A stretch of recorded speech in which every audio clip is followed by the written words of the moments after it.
आप सभी को नमस्कार। शुभ संध्या। सार्थक government job point YouTube channel आप सभी लोगों का हार्दिक स्वागत करता है। आप सभी लोग जिस तरीके से इग्नोर कर रहे हैं, जाहिर सी बात है आप सभी लोगों के लिए काफ़ी सारी चीज़ें मुश्किलों भरी हो सकती हैं, ठीक है ना।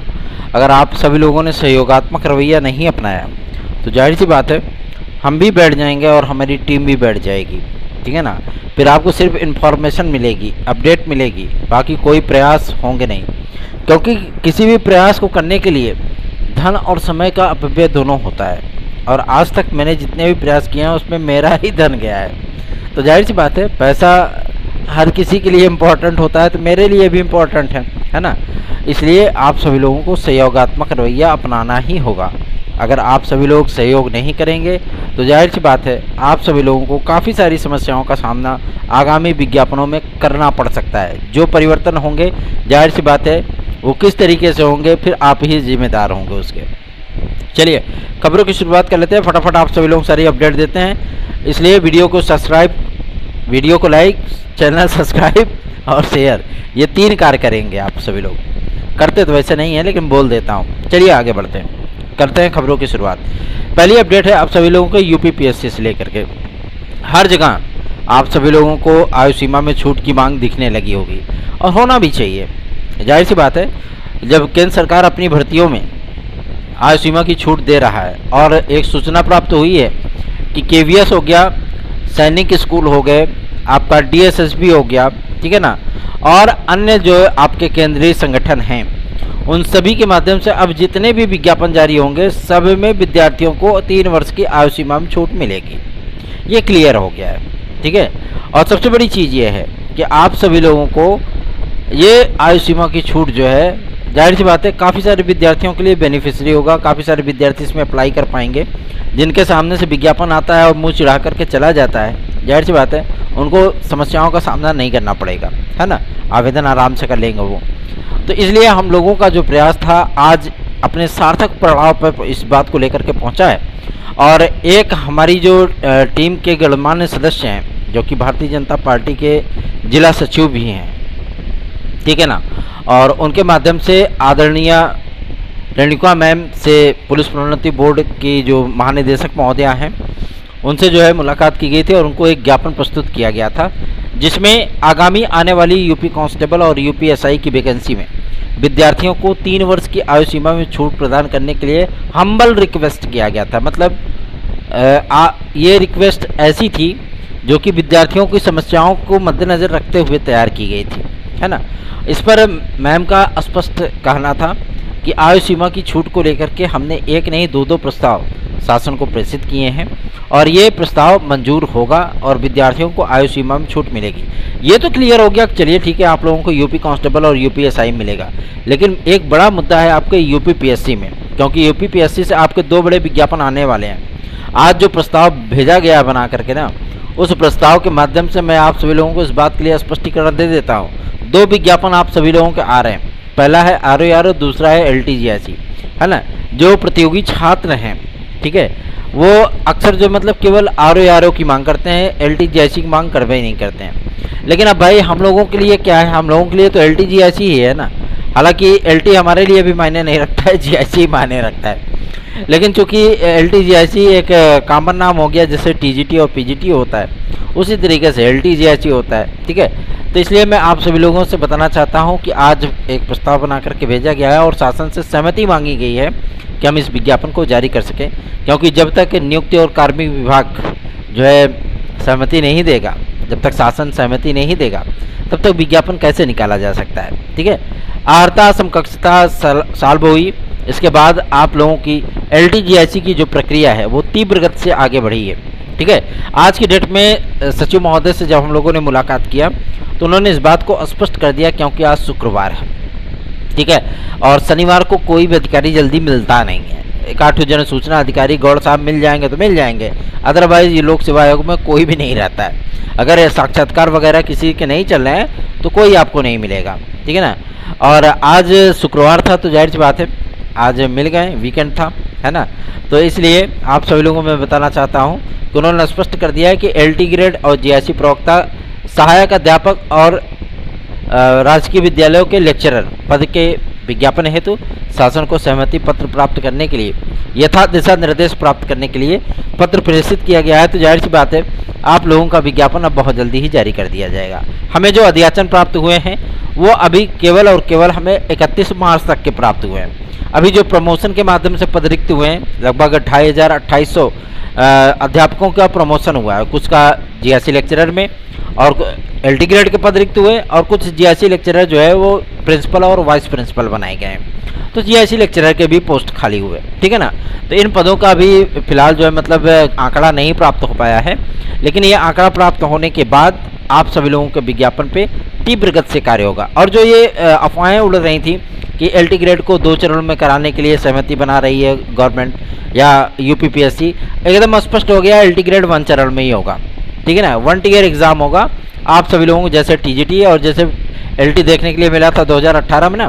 क्योंकि धांधली आप सभी लोगों में बता दूं, धांधली जो होती है ना उसको पारदर्शी ढंग से ही रोका जा सकता है।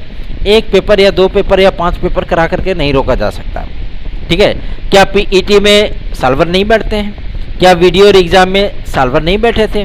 क्या अन्य यूपीपीएससी की भर्तियों में साल भर नहीं बैठते हैं? हर जगह बैठते हैं, हर जगह। जो पकड़े गए वो चोर और जो नहीं पकड़े गए वो बादशाह, सीधी सी बात है ना।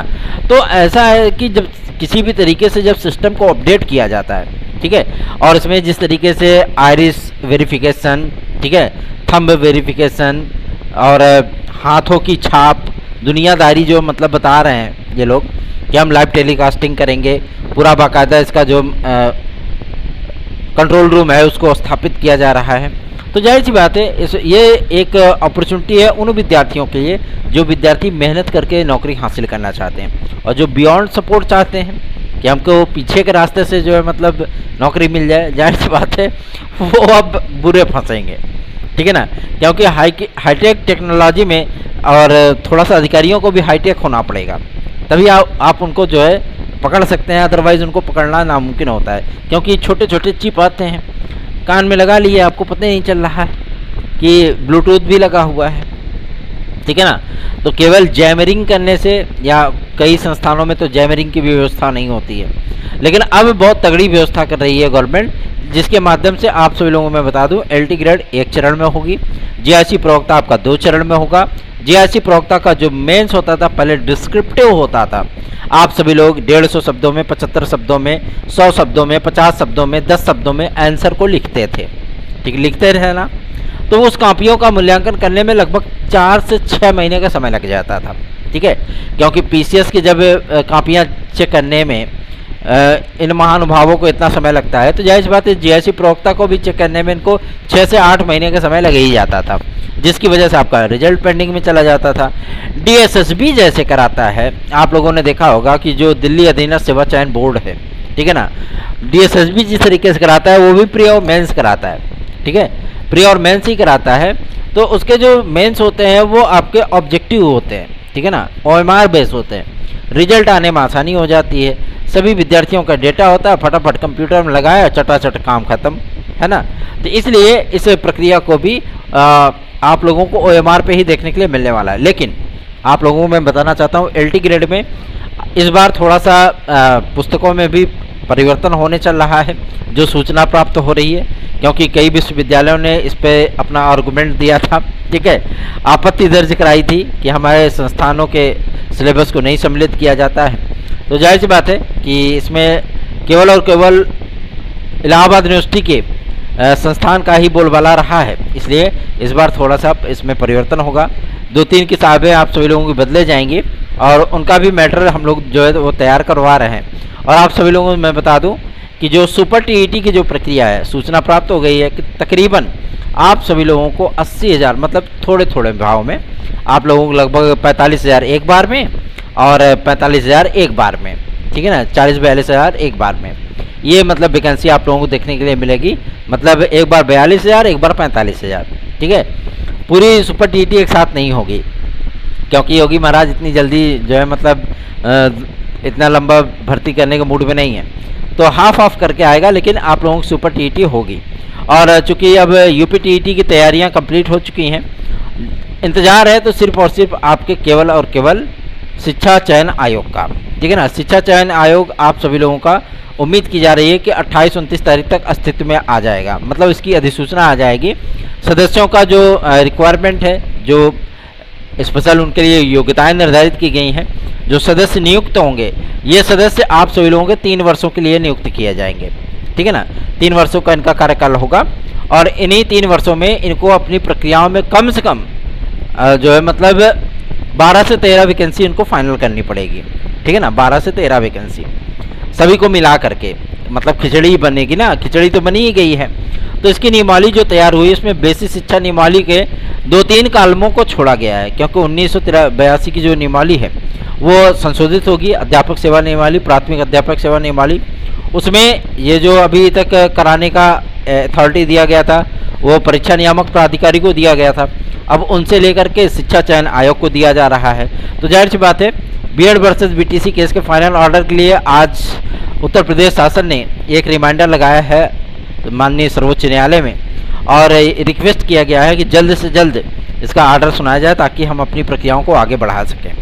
एक महत्वपूर्ण सूचना आप सभी लोगों के लिए, जो ये प्रमोशन वाला मामला था, प्राथमिक और उच्च प्राथमिक स्तर वाला, इसमें तकरीबन आप सभी लोगों को 24,500 पदों पर जो है प्रमोशन देखने के लिए मिला है, ठीक है ना।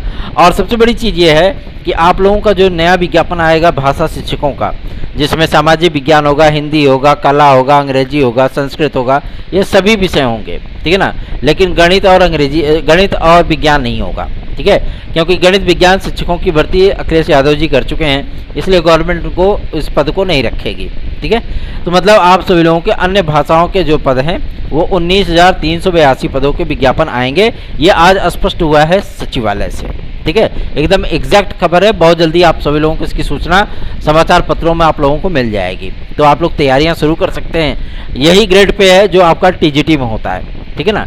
टीजीटी का ही ग्रेड पे आपका उच्च प्राथमिक का है, तो आप सभी लोग तैयारियां कर सकते हैं। सेम टू सेम अगर देखा जाए तो टीजीटी का ही रहता है, क्योंकि आप टीजीटी भी होते हो तो कक्षा 6 से लेकर के 10 तक पढ़ाते हो, है ना। और यदि आप प्रवक्ता होते हो तो 9, 10, 11, 12 पढ़ाते हो, ठीक है। और यदि आप सभी लोग उच्च प्राथमिक में होते हो तो भैया कक्षा 6 से लेकर 9 तक 8 तक पढ़ाते हो, बस यही फ़र्क है और क्या है ना। तो तैयारियां बेहतरीन ढंग से करिए। यदि आप लोगों को नोट्स चाहिए तो आप लोग 830 32 72 282 इस व्हाट्सएप नंबर पर नोट्स को प्राप्त कर सकते हैं। आगे बढ़ते हैं, और एक महत्वपूर्ण सूचना है, जो हमारे भाई बहन हैं जो हमारी याचिका में आना चाहते हैं, वो बिना की देरी किए फटाफट सम्मिलित हो जाए। अगर उनको अपने अंधकारमय जीवन में 1000 वोल्टम का बल्बम जलाना है तो आ जाइए, आप सभी लोगों का जीवन जो है वो प्रकाशमय हो जाएगा, ठीक है ना। क्योंकि कल्याण होना तय है, तो देर मत करिए। अगर आपको जुड़ना है तो 830 32 72 282 इस व्हाट्सएप नंबर पर आप हमसे जुड़ सकते हैं। आज भी हम लायर के पास गए थे, जो विद्यार्थी हमसे जुड़े हुए थे उन विद्यार्थियों का पूरा डॉक्यूमेंट वगैरह दे करके आया हूं, और उन्होंने स्पष्ट कर दिया है कि इन विद्यार्थियों का सिलेक्शन होना लगभग तय है, ठीक है ना। तो आप लोग देर मत करिए, देरी करेंगे तो सोचते रह जाएंगे। फिर यदि सोचना है तो सोचते रहिए, कोई दिक्कत नहीं है, ठीक है ना। अगर नहीं सोचना है, सिर्फ और सिर्फ अपना भविष्य देखना है, तो जुड़ जाइए हमारे साथ में। चलिए आगे बढ़ते हैं। अब बात करते हैं आपके यूपीपीएससी के आयु सीमा की छूट को लेकर। देखिए, एक महत्वपूर्ण मुद्दा है, क्योंकि पीसीएस में भी विद्यार्थियों की मांग है कि उनको 2 अतिरिक्त अवसर दिए जाएं, ठीक है। और जो ये एलटी में मतलब वेरिफिकेशन का मुद्दा आ रहा है, इसमें भी आयु सीमा का विवाद हो गया है। अब बताइए, इसमें भी आयु सीमा कहीं न कहीं आकर के अटक गई है, ठीक है ना। क्योंकि इन 3-4 सालों में, भैया 3-4 वर्षों में नहीं, कम से कम तो देखा जाए तो बहुत सारे विद्यार्थी ओवरेज हो गए, ठीक है। परिणाम नहीं है, मतलब आपकी वेटिंग लिस्ट आई ही नहीं थी, अब उसमें भी झोल झाल हो रहा है ना। तो इन तमाम समस्याओं को ध्यान में रखते हुए हम लोगों ने आगे जो है मतलब प्रयास करना शुरू किया। और सबसे बड़ी चीज़ ये है कि यहाँ के जो कैबिनेट मिनिस्टर हैं आपके प्रयागराज के, ठीक है ना, और माननीय सांसद महोदया रीता बहुगुणा जोशी जी और महापौर सतीश केसरवानी जी, ठीक है ना, इनसे आज हम लोगों ने मुलाकात किया। और सबसे बड़ी चीज़ ये है कि मतलब उन्होंने एग्जैक्ट बताया है इस बात को कि आयु सीमा में छूट विद्यार्थियों की पुरानी और नैतिक मांग है। ऐसा नहीं है कि मतलब उन्होंने इस मांग को अनैतिक बताया, नहीं, उन्होंने कहा नैतिक मांग है, जायज़ मांग है, विद्यार्थी अगर मांग कर रहे हैं, भर्तियां आ रही हैं, भर्तियां निकलेंगी, तो उन भर्तियों में विद्यार्थियों को 2 वर्ष 3 वर्ष का छूट मिलना ही चाहिए। ऐसा तो है नहीं कि विद्यार्थी 2-4 करोड़ रुपया मांग रहा है, ऐसा तो है नहीं। विद्यार्थी सिर्फ आयु सीमा में छूट मांग रहे हैं। तो पूरी लॉबी, जो चाहे वो सांसद हो, चाहे मंत्री हो, चाहे विधायक हो, चाहे महापौर हो, सब लोगों ने रिक्वेस्ट किया है शासन से, मुख्यमंत्री महोदय से, ठीक है ना, कि आयु सीमा में छूट दिया जाए। ठीक है, बहुत से विद्यार्थी गए भी हैं, थोड़ा सा आपके लखनऊ गए हैं जनता दरबार में, देखते हैं वहाँ से क्या रिजल्ट मिलता है। लेकिन आप लोगों की बातें शासन तक पहुँच चुकी हैं और शासन भी इस पे विचार कर रहा है। इसी के बेस पे आप सभी लोगों को 26-27 तारीख तक एक महत्वपूर्ण मीटिंग देखने के लिए मिलने वाली है, जिसमें आयु सीमा का निर्धारण किया जाएगा। ठीक है ना, सारी चीज़ें क्लियर होंगी। पीसीएस में भी अतिरिक्त अवसर की घोषणा की जा सकती है। तो निश्चिंत होकर के आप सभी लोग अपनी तैयारियों में जुट जाइए और सार्थक government job point YouTube channel को अपना स्नेह और आशीर्वाद प्रदान करने के लिए इस चैनल को सब्सक्राइब करिए, शेयर करिए। देखिए, जो प्रक्रियाएं चल रही हैं ना, वो प्रक्रियाएं आपके विपरीत भी जा सकती हैं, क्योंकि बार बार जाकर के अधिकारियों से जो है मतलब रिक्वेस्ट करना और बार बार उनके हर गतिविधि पे कि मतलब कोई चीज़ें गड़बड़ ना हो जाए, उस पर ध्यान देना, इसमें हमारा समय भी जाता है, धन भी जाता है। आप लोग तो सुकून से बैठ कर के पढ़ते होंगे, हम पढ़ाने के बाद आते हैं, खाना पीना बनाए, एकेडमी में पढ़ाए, खाए पिए, तो उसके बाद ऐसा लगता है जैसे कोई 2-4-5 गोली मार दिया।